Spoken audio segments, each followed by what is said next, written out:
सभी का are edu centre में स्वागत है। आज मैं 18वीं शताब्दी मैसूर साम्राज्य से 35 MCQ लाई हूँ। देखते हैं आज का फर्स्ट क्वेश्चन। मैसूर साम्राज्य की स्थापना किसने किया? Option A Chamaraja Wadiyar, option B Krishnadatta Wadiyar, option C Timma Raja Wadiyar, option D Yaduraya Wadiyar. तो राइट आंसर है ऑप्शन ए यदुराय वाडियार। विजयनगर साम्राज्य के समय ही 1399 ईस्वी में यदुराय वाडियार ने अपने भाई कृष्ण राय के साथ मिलकर मैसूर राज्य की स्थापना करके वाडियार वंश की नींव रखी। इस समय मैसूर राज्य विजयनगर साम्राज्य के मुख्य रूप से सामंती जागीरदार थे। नेक्स्ट क्वेश्चन, 16वीं शताब्दी में किस राजा ने मैसूर राज्य की स्थापना की घोषणा की थी? Option A Timma Raja Wadiyar, option B Jayacham Raja Wadiyar, option C Yaduraya Wadiyar, option D Chama Raja Wadiyar. तो राइट आंसर है ऑप्शन ए तिम्मा राजा वाडियार। तिम्मा राजा वाडियार द्वितीय का शासनकाल 1533 से 72 ईस्वी तक रहा। यह मैसूर साम्राज्य के छठे महाराज थे।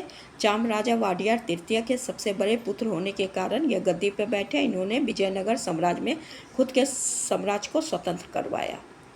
नेक्स्ट क्वेश्चन, हैदर अली ने नंदराज को गद्दी से किस वर्ष हटाकर खुद शासक बना? Option A 1755, option B 1759, option C 1761, option D 1765। तो राइट आंसर है ऑप्शन सी 1761। हैदर अली 1761 ईस्वी में नागराज को गद्दी से हटा दिया और मैसूर राज्य पे अपना सत्ता स्थापित कर लिया। इन्होंने अस्थायी सरदार को भी दबा दिए। नेक्स्ट क्वेश्चन, वाडियार परिवार का पहला स्पष्ट उल्लेख किस शासक के समय मिलता है? Option A Krishna Wadiyar, option B Achyuta Deva Raya, option C Yaduraya Wadiyar, option D Krishna Deva Raya. Right answer है ऑप्शन बी अच्युत देव राय। 16वीं शताब्दी कन्नड़ साहित्य में विजयनगर के राजा अच्युत देव राय, जिनका शासनकाल 1529 से 1542 तक था, इनके शासनकाल में वाडियार वंश के परिवार का पहला स्पष्ट उल्लेख मिलता है। वाडियार द्वारा स्वयं जारी किया गया सबसे पहला उपलब्ध शिलालेख किस समय मिला है? Option A 1531, option B 1540, option C 1545, option D 1551। तो राइट आंसर है ऑप्शन डी 1551। वाडियार द्वारा स्वयं जारी किया गया सबसे पहला उपलब्ध शिलालेख 1551 ईस्वी में छोटे सरदार तिम्मा राजा द्वितीय के शासनकाल का मिला है। नेक्स्ट क्वेश्चन, 1565 ईस्वी में विजयनगर साम्राज्य के पतन के समय तक वाडियार वंश का कितने गांव तक विस्तार हो गया था? ऑप्शन ए 33 गांव, option B 29, option C 26, option D 25। Right answer है ऑप्शन ए। 1565 विजयनगर साम्राज्य के पतन तक वाडियार वंश का विस्तार 300 सैनिक की सेवा द्वारा संरक्षित 33 गांव तक हो गया था। नेक्स्ट क्वेश्चन, वाडियार वंश के शासक राजा वाडियार प्रथम ने विजयनगर के किस गवर्नर से श्रीरंगपट्टनम के नियंत्रण छीन लिया था? Option A Narasaraya, option B Aravindu Tirumalla, option C Ramaraya, option D इनमें से कोई नहीं। तो राइट आंसर है अरविंदु तिरुमल्ला से वाडियार शासक राजा प्रथम ने श्रीरंगपट्टनम का नियंत्रण छीन लिया था। नेक्स्ट क्वेश्चन, किस वाडियार शासक के समय प्रधानमंत्री पद पे नंदराज और मुख्यमंत्री पद पे देवराज थे? Option A Jayachama Raja, option B Yaduraya Raja, option C Chamaraj Wadiyar सप्तम, ऑप्शन डी कृष्णराज वाडियार प्रथम। तो right answer option C Chamaraj Wadiyar सप्तम के समय। चाम राजा वाडियार सप्तम के शासनकाल में प्रधानमंत्री नंदराज और मुख्यमंत्री देवराज के हाथों मैसूर सत्ता बागडोर चला गया था। मैसूर शासक नाम मात्र के शासक बने रहे। नेक्स्ट क्वेश्चन, हैदर अली को नवाब हैदर अली खान की उपाधि किसने दी थी? Option A Raja Wadiyar, option B Krishna Raja प्रथम, ऑप्शन सी चामराज सप्तम, ऑप्शन डी कृष्णराज द्वितीय। तो right answer option D Krishnaraja द्वितीय। वाडियार वंश के शासक कृष्णराज द्वितीय ने हैदर अली से प्रभावित होकर उन्हें हैदर अली खान बहादुर की उपाधि दी थी। नेक्स्ट क्वेश्चन, हैदर अली ने जमोरिन के राजधानी कालीकट पर कब विजय प्राप्त की थी? Option A 1766, option B 1763, option C 1764, option D 1760। तो right answer option A 1766। Haidar Ali ने 1766 में आसानी से जमोरिन की राजधानी कालीकट पर विजय प्राप्त की और मैसूर साम्राज्य को उत्तर में धारवाड़ और बेल्लारी तट तक बढ़ा लिया था। नेक्स्ट क्वेश्चन, प्रथम आंग्ल मैसूर युद्ध कब हुआ? Option A 1775, option B 1770, option C 1767, option D 1765। तो राइट आंसर ऑप्शन ए 1767। प्रथम आंग्ल मैसूर युद्ध 1767 से 1769 तक अंग्रेज और हैदर अली के मध्य हुआ। अंग्रेज के साथ मराठा और हैदराबाद के निजाम की संधि हुई थी, किंतु हैदर अली ने कूटनीति से मराठा को तटस्थ किया और निजाम को अपने साथ मिला लिया। नेक्स्ट क्वेश्चन, मराठा हैदर अली के बीच 1764 और 1772 के बीच कितनी बार युद्ध लड़े गए? ऑप्शन ए 2 बार, ऑप्शन बी 3 बार, ऑप्शन सी 4 बार, ऑप्शन डी 5 बार। तो राइट आंसर है ऑप्शन बी 3 बार। 1764 से 72 के बीच हैदर अली मराठा के पेशवा माधवराव प्रथम के बीच 3 युद्ध लड़े गए, जिसमें हैदर अली बुरी तरह हार गए। शांति स्थापित करने के लिए हैदर अली को बड़ी रकम देनी पड़ी, किंतु माधवराव की मृत्यु के पश्चात 1774 से 76 के दौरान कई बार मराठों पर हैदर अली ने आक्रमण करके मराठों को पराजित किया। नेक्स्ट क्वेश्चन, किस वर्ष हैदर अली मैसूर का वास्तविक शासक बने? Option A 1762, option B 1758, option C 1765, option D 1761। Right answer option D 1761। 1761 ईस्वी में मैसूर का वास्तविक शासक हैदर अली बने। उन्होंने फ्रांसीसी सेना की सहायता से अपनी सेना को प्रशिक्षण दिए थे। नेक्स्ट क्वेश्चन, 1781 में किस कर्नल के अधीन अंग्रेजी सेना हैदर अली से पराजित हुए? Option A Baillie, option B Cornwallis, option C Curzon, option D Eyre Coote. Right answer option A Baillie. Next question, किस मैसूर युद्ध के दौरान पार्टोनोवा वर्तमान में परगनी पेटाई जो तमिलनाडु में हैदर अली अंग्रेज से हार गए थे? ऑप्शन ए प्रथम, ऑप्शन बी द्वितीय, ऑप्शन सी तृतीय, ऑप्शन डी चतुर्थ। तो राइट आंसर ऑप्शन बी द्वितीय। यहाँ पर रॉन्ग छप गया है, बी होगा।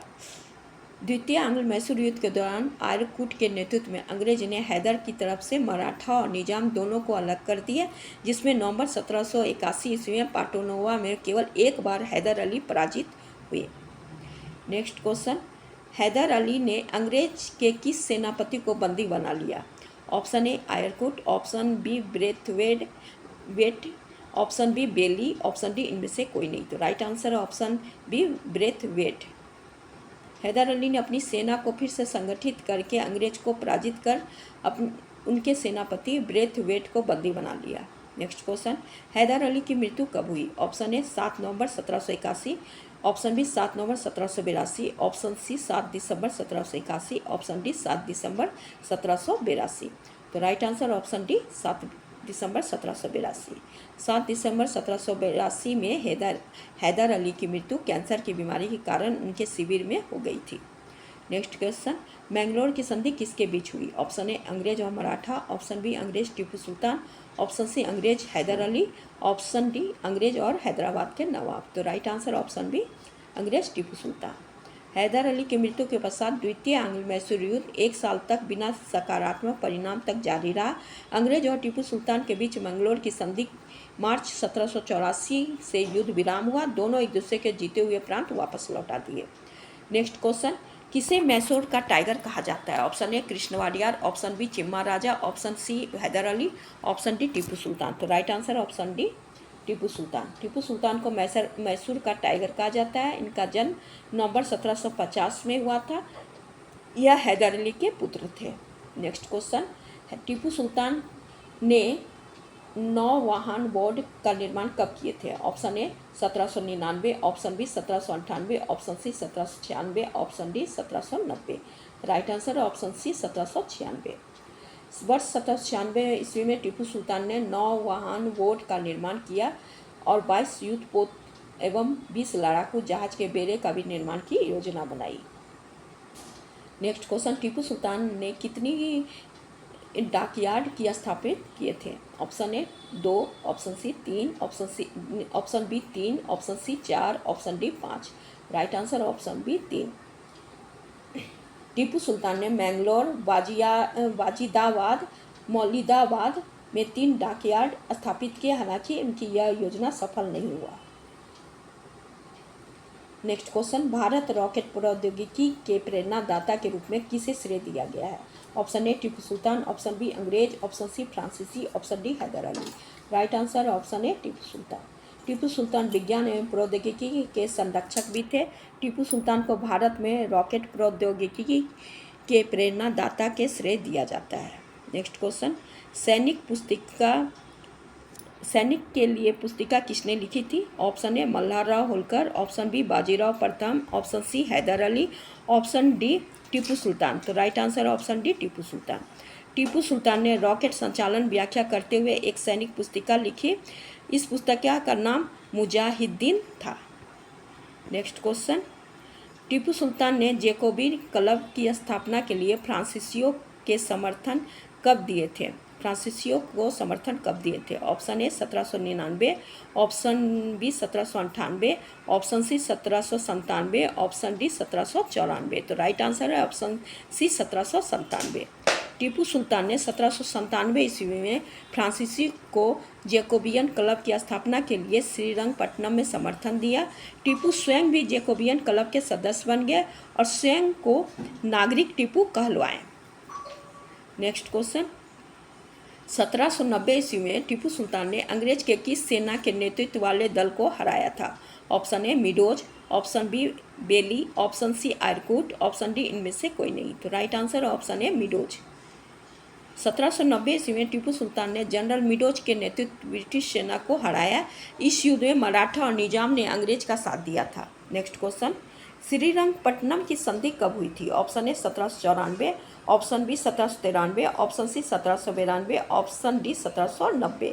Right answer option C 1792। 1791 ईस्वी में लॉर्ड कॉर्नवालिस के नेतृत्व में मराठा निजाम के समर्थन से दूसरी बार श्रीरंगपट्टनम में टीपू के विरोध आक्रमण किया गया, जिसमें टीपू की पराजय हुई और 1792 ईस्वी में श्रीरंगपट्टनम की संधि से तृतीय आंग्ल मैसूर युद्ध की समाप्ति हुई। नेक्स्ट क्वेश्चन, किस संधि के बाद अंग्रेज को बारामहल, डिंडीगुल और मालाबार क्षेत्र मिल गया? ऑप्शन ए मद्रास की संधि, ऑप्शन बी श्रीरंगपट्टनम की संधि, ऑप्शन सी मंगलोर की संधि, ऑप्शन डी इनमें से कोई नहीं। तो राइट आंसर है ऑप्शन बी श्रीरंगपट्टनम की संधि। तृतीय आंग्ल मैसूर युद्ध में टीपू सुल्तान के हारने के बाद श्रीरंगपट्टनम की संधि द्वारा बारामहल, डिंडीगुल और मालाबार क्षेत्र अंग्रेज को मिल गए, जबकि तुंगभद्रा एवं उसकी सहायक नदियां के आसपास के क्षेत्र मराठा को मिल गए। निजाम को कृष्णा नदी से लेकर पेन्नार के आगे तक के क्षेत्र पर अधिकार मिला। नेक्स्ट क्वेश्चन, टीपू सुल्तान को तृतीय आंग्ल मैसूर युद्ध में हारने के बाद युद्ध की क्षतिपूर्ति के लिए उन्हें कितना रुपया देना पड़ा? Option A 3 crore, option B 2 crore, option C 1 crore, option D 50 lakh. तो राइट आंसर है ऑप्शन ए 3 करोड़। तृतीय आंग्ल मैसूर युद्ध में टीपू के हारने के बाद उन्हें 3 करोड़ रुपया युद्ध की क्षति रूप में देना पड़ा, जिसमें आधा भुगतान उन्होंने तुरंत कर दिया, जबकि शेष भुगतान किस्तों में किया। बदले में टीपू के 2 पुत्र को अंग्रेज द्वारा बंधक बना लिया गया था। नेक्स्ट क्वेश्चन, टीपू ने स्वयं को सुल्तान कब घोषित किया था? ऑप्शन ए 1786 में ईस्वी में, ऑप्शन बी 1784 में, ऑप्शन सी 1796 में, ऑप्शन डी 1794 में। तो राइट आंसर ऑप्शन सी 1796 में। 1796 ईस्वी में वाडियार वंश के हिंदू शासक की मृत्यु हो गई, तब टीपू ने स्वयं को सुल्तान घोषित कर दिया और पिछले युद्ध में अपनी अपमानजनक पराजय का बदला लेने का निर्णय लिया। नेक्स्ट क्वेश्चन, किस अंग्रेज ने टीपू पर अफगानिस्तान, फ्रांस और वर्साय में गुप्तचर भेजकर अंग्रेज के विरुद्ध षड्यंत्र रचना का आरोप लगाया था? Option A Cornwallis, option B Lord Wellesley, option C sir John Shore, option D इनमें से कोई नहीं। तो right answer option B sir Lord Wellesley. Option B Lord Wellesley. Lord Wellesley Tipu की बढ़ती शक्ति से घबरा कर टीपू पर विश्वासघात इरादे से अब अफगानिस्तान, फ्रांस, वर्साय में गुप्तचर भेजकर अंग्रेज के विरुद्ध षड्यंत्र रचने का आरोप लगाया और चतुर्थ आंग्ल मैसूर युद्ध शुरू किया। नेक्स्ट क्वेश्चन, चतुर्थ आंग्ल मैसूर युद्ध में टीपू को किस जनरल ने पराजित किया? Option A Stuart, option B Bedworth, option C Bussy, option D इनमें से कोई नहीं। तो राइट आंसर है ऑप्शन ए स्टुअर्ट। टीपू को चतुर्थ एंग्लो मैसूर युद्ध में सबसे पहले ब्रिटिश जनरल स्टुअर्ट ने पराजित किया, फिर जनरल हैरिस ने पराजित किया। 17 अप्रैल 1799 ईस्वी में चतुर्थ एंग्लो मैसूर युद्ध की शुरुआत हुई और 4 मई 1799 को टीपू की मृत्यु के साथ युद्ध की समाप्ति हुई। नेक्स्ट क्वेश्चन, आर्थर वेलेजली ने किस एंग्लो मैसूर युद्ध में भाग लिया था? ऑप्शन ए प्रथम, ऑप्शन बी द्वितीय, ऑप्शन सी तृतीय, ऑप्शन डी चतुर्थ। राइट आंसर ऑप्शन डी चतुर्थ। लॉर्ड वेलेजली का भाई आर्थर वेलेजली ने चतुर्थ एंग्लो मैसूर युद्ध में भाग लिया। टीपू सुल्तान के मृत्यु के बाद सभी खजाने अंग्रेज द्वारा जब्त कर लिए गए। नेक्स्ट क्वेश्चन, मैसूर राज्य को अपने अधिकार में करने के लिए अंग्रेज को कितने वर्ष लगे? ऑप्शन ए 35 वर्ष, ऑप्शन बी 25 वर्ष, ऑप्शन सी 15 वर्ष, ऑप्शन डी 10 वर्ष। राइट आंसर ऑप्शन ए 35 वर्ष। टीपू सुल्तान के मृत्यु के पश्चात मैसूर का शासक कौन बना? ऑप्शन ए टीपू सुल्तान का पुत्र, ऑप्शन बी हैदराबाद का निजाम, ऑप्शन सी वाडियार वंश का शासक, ऑप्शन डी मराठा का शासक। राइट आंसर है ऑप्शन सी वाडियार वंश के शासक। टीपू सुल्तान के मृत्यु के बाद अंग्रेज ने वाडियार वंश के तत्काल वंशज कृष्णा राज तृतीय को मैसूर का शासक घोषित करके उनके साथ सहायक संधि किए। नेक्स्ट क्वेश्चन, स्वतंत्रता का वृक्ष किसने लगवाया था? ऑप्शन ए फ्रांसीसी, ऑप्शन बी अंग्रेज, option C Hyder Ali, option D Tipu Sultan. Right answer है ऑप्शन डी टीपू सुल्तान। स्वतंत्रता का वृक्ष, जिसे ट्री ऑफ लिबर्टी भी कहा जाता है, टीपू सुल्तान ने अपनी राजधानी श्रीरंगपट्टनम में लगभग 1794 ईस्वी में लगाया था। यह मेरा लास्ट क्वेश्चन था। अगर आप लोग को मेरा वीडियो पसंद आ रहा है तो प्लीज़ लाइक कीजिए, सब्सक्राइब कीजिए। Thank you.